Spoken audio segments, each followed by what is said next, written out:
Coming up on this episode, It's got royal intrigue. It's got love and betrayal. I mean, who doesn't like a book about royal intrigue? right? How many of them? There's immense wealth. There's royal palaces. Love is no better than the lover. And so stupid people love stupidly, violent people love violently. This podcast from Georgia Public Broadcasting highlights books with Georgia connections. Hosted by your two favorite public radio book nerds who also happen to be your hosts of All Things Considered on GPB Radio. I'm Peter Biello. And I'm Orlando Montoya. Thanks for joining us as we introduce you to authors, their writings, and the insights behind their stories, mixed with our own ideas and thoughts about just what gives these works the narrative edge.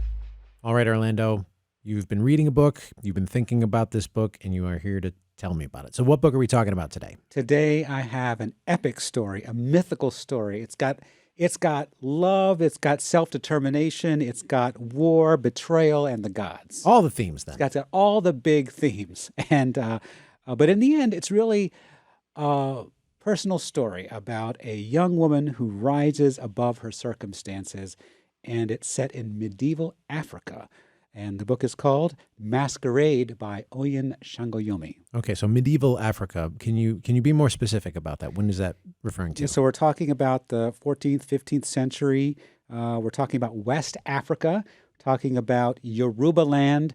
So this would have been the place where we currently have Nigeria, Benin, and Togo. And the story starts, however, on the edge of the Sahara in Timbuktu. That is a name I've heard. So we're talking about caravans, wealth, that kind of thing. Exactly. And our protagonist hails from Timbuktu, and she helps to create the wealth of Timbuktu because she is a blacksmith. She's 19 years old. Her name is Ododo.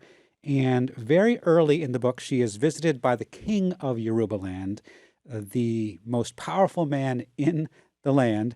He's in disguise and comes up to her stall, and in a brief meeting, he falls in love with her, and he decides then and there that he wants Ododo as his bride. And so the king, Oremo, kidnaps Ododo and takes her from Timbuktu to live in the royal compound, the kingdom's capital city. Okay, so kidnapping, not your typical form of expression of love, but No. and that's the central problem, at least at the beginning of the book. At the beginning of the book, yes, this is a problem. She doesn't know where she is. She's terrified, but she quickly gets accustomed to living in the royal city. She becomes enthralled with the trappings of royalty. She likes the clothes, the food. I like this book in a lot of ways, but it's the scene setting in this royal palace that is really stays with you in your mind. Ododo will become Oremo's second wife because he has a first wife. But this is the first wife that he's actually in love with. His first wife was sort of a political marriage because Oremo, the king, is all about expanding Yoruba land and conquest. And so he had this first wife as a political marriage. But this second wife, Ododo, he actually cares for her and is tender towards her. So at this point of the book, it seems like the kidnapping is no longer really the problem. The problem now is maybe the tension between the first wife and the second wife. Like, what do they think of each other? It's going to go there. It's going to go there. It is going to go there.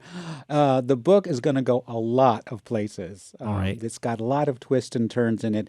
But yeah, the relationship with the first wife, her name was Kolo. It's hot and cold. Mostly cold. And in the end, it does get violent and deadly.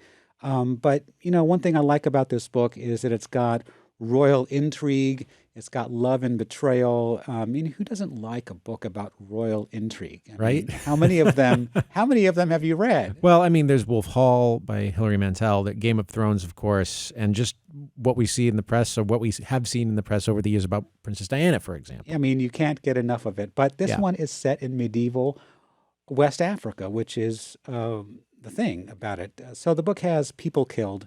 People are going to die. Just about all the main characters at some point are going to be at threat of dying. There's alliances that are formed between people, alliances that are fractured. And then, of course, we have external threats in the form of wars, attacks from external forces. And then there's also a strike by the poor people, and there's a poor people's revolt. So there's a lot of plot points to consider in the book. But again, it's fundamentally about the journey, the coming into being, really, of Ododo. And here's the author, Oyin Shangoyami. She's a writer from Atlanta. That's the Georgia connection here. Here is Shangoyami talking about Ododo. Absolutely. So in Masquerade, we follow a dodo who's a young blacksmith. And at this time in West Africa, blacksmiths were largely ostracized for their profession. It was seen as unnatural. So she's kind of at the bottom of the social ladder, to say. And one day she's kidnapped by a king and she's brought to his home where he lives in luxury. And there's a lot of politics to navigate and also battle. And Adodo, above all, what she sees there is power. And she sees this power that she's never had before, and that's what really fascinates her and draws her. And she begins to imagine a life for herself that she could have that power for herself too. Okay, so how long is this book? It is a fairly long book. It's about 352 pages. It's got 30 plus chapters. I experienced it as an audiobook at 14 hours. Wow, okay. So a lot going on in this book already. We've talked about several different characters, shifting plot points. I imagine it can get pretty complicated, but for you, like, what kept you in the story? What propelled you forward? So there's a couple of questions in your mind that continues you turning the pages. And one of them is, will Ododo find her mother? Because in the course of the kidnapping, the mother's fate is unknown. And Ododo basically demands that the mother be found and brought to the capital city before her wedding. So Aremo the king sends soldiers throughout the land to find the mother, but she's nowhere to be found in Timbuktu. She's nowhere to be found in all of Yorubaland. So that's one thing. Will the mother be found? And the second thing is, will the love between Aremo and Ododo last? Will they get married eventually? Will they survive? You know, they have this stormy relationship. Again, it's hot and it's cold. There's betrayal and then makeup. I mean, it's got more betrayal and makeup than a soap opera. And each time somebody does something wrong, you're thinking, all right, are they going to make up again, or is this over? And when I say over, things can be really over when we're talking about royal stuff. Like dead over. Like dead over. Yeah. So will one of these fights break them up? Will they die? You know, they all could die like multiple times. Okay, so, and what about Aremo? What about his story? Well, so Aremo doesn't change much, sort of. Aremo is always Aremo. He's the king. He's got this big personality. He's a showman. He likes to show off in public his battle skills. I mean, his violence and his terror. I mean, there's like public executions. So Hell of a guy, this guy. he's controlling. He sort of will give Ododo some power, and then he'll take it away. He'll give Ododo some agency, and then he'll spy on her. And you know, he's just always Aremo the king. He doesn't change, and that's the problem. That's going to be a problem during the book. So here's the author, Oyin Shangoyomi, talking about the king, Aremo. Going into this book, something that I was thinking about a lot was actually a concept that I heard from Toni Morrison first. And basically, in one of her books, to paraphrase, I don't remember the exact quote, but she said something like, the love is no better than the lover. And so stupid people love stupidly, violent people love violently, weak people love weakly, mean people love meanly. And so going into this, I knew that Aremo, you know, he's personality-wise, he's pretty charming, but you can't forget that he's conquered so many lands and he's brought misery to so many people, and that's who he is. So even though the love that he shares with Ododo, it's genuine, he really does love her. It's also, he's a violent person, and so the way that he loves isn't always good. So one question I have listening to all that and hearing how controlling he is and how violent he is what does Ododo see in this guy? Power. So, power. well, what does that say about Ododo I then? Is mean, she's sold out pretty quickly, it seems, she after being kidnapped. she loves him too. I mean, she does love him genuinely. There is romance there. She likes his personality, the way he charms her, and but yes, she does like the trappings of power as well. Okay. Well, tell us a little bit about who this author is. Shangoyomi, she's from Atlanta. She's Nigerian American.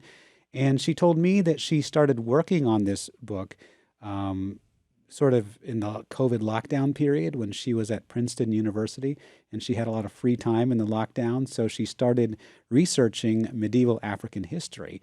And so when she got out of all that research, she came up with this book.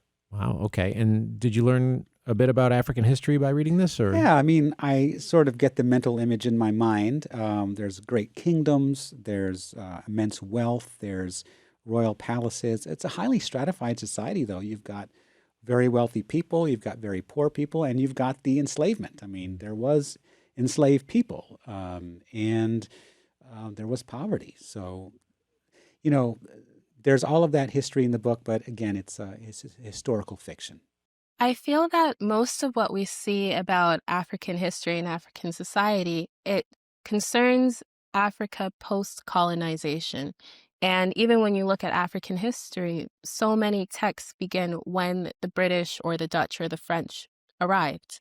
And I really wanted to explore Africa before all of that because when you see that those types of things, it sets the narrative that Africa didn't have a history or like it didn't even exist before Europeans came to colonize it. But the truth is, there was a very long and rich history before the continent was ever visited by Europeans. And I wanted to show those societies and the way that they functioned in themselves outside of the lens of the European gaze. So, about how much of this book is based in actual African history? So without knowing the history myself, I can't say for sure, but I would. There's great kingdoms. I think probably the scene setting is probably the best of the history part. But there's lots added for dramatic effect. Was there a city called Shangote? No. Was there a king that did this? Was there a queen who did this? Probably not. What I loved about the book was that it immersed my thoughts in all of these great images, the palaces, the food, the clothes, the epic scenes of banquets and battles. And, these things existed, but, the story is 100% made up. In fact, the story itself is more a take on a Greek myth, the Greek myth of Persephone. That's a name I know, but I'm not super familiar with the myth. I didn't know Persephone much either, but every time I read about this book, Masquerade, I kept on reading that it was sort of a take on Persephone, so I refreshed myself with some research on, Greek mythology 101. Persephone is the goddess who was abducted by a king, Zeus, and taken down to live with him in the underworld, where she eats pomegranate seeds, and because she eats the pomegranate seeds, she supposedly didn't know that they would tie her to the underworld forever. And so in Masquerade, a dodo also eats seeds, but these are what were they? Cowpea seeds, I think they were called. But in this case, she knows that the seeds could kill her because at that point she just wants to die. I've always really loved Greek mythology, and Persephone was always my favorite myth growing up. Um, and so it really surprised me when it became popular in popular culture, and it was largely interpreted as a romance because that, for all as much as I loved it, I never really saw it as a romance. And another thing that bothered me about it was that so many, tellings of this myth said that Persephone ate those pomegranate seeds on accident and she didn't know what would happen. And I just found that so unlikely that she could not know the consequences of eating those seeds. And so what started Masquerade really was me wanting to write a an ambitious female character who was given more credit for her ambition. So by talking about this book, talking about Persephone. Hopefully, I've inspired people maybe to look a little bit into medieval African history or the Greek myth of Persephone. And of course, get the book. Well, what for you gives this book the narrative edge? Well, Dodo is such an appealing character. I mean, sort of everyone can relate to her, right? You know, she's got so much against her that you want her to succeed. You want her to break out of the shell that she was. You know, she was a meek little blacksmith in the lowest class, but she wants to become something greater, and she finds out what that greater can be. Yet at the same time, when she rises in power, she loses some of her compassion. You noted that earlier. Mm-hmm. She loses some of her heart. She becomes more calculating, more violent, in fact. But it seems like you went along for the ride with that. Oh, yeah. Yeah. Definitely. All the way to the end. Okay. This is an all the way to the end book. And, you know, it sort of forces you to think, you know, would I have made the same choices, you know? Power, poverty, you know, there's more twists on this in this book than A Mountain Road. There's drama and intrigue. So, you know, if you like Wolf Hall, if you like Game of Thrones, if you like, you know, the Diana books and, you know, I don't even Downton Abbey or whatever, all these very, you know, sort of powerful people doing bad type books, this is the book for you. It's in a different setting, but the story is kind of familiar. That's what I like about it. And it just goes quickly because it's so good. All right. Well, the book is Masquerade by Oyin Shangoyomi. Orlando, thanks for telling me about it. My pleasure.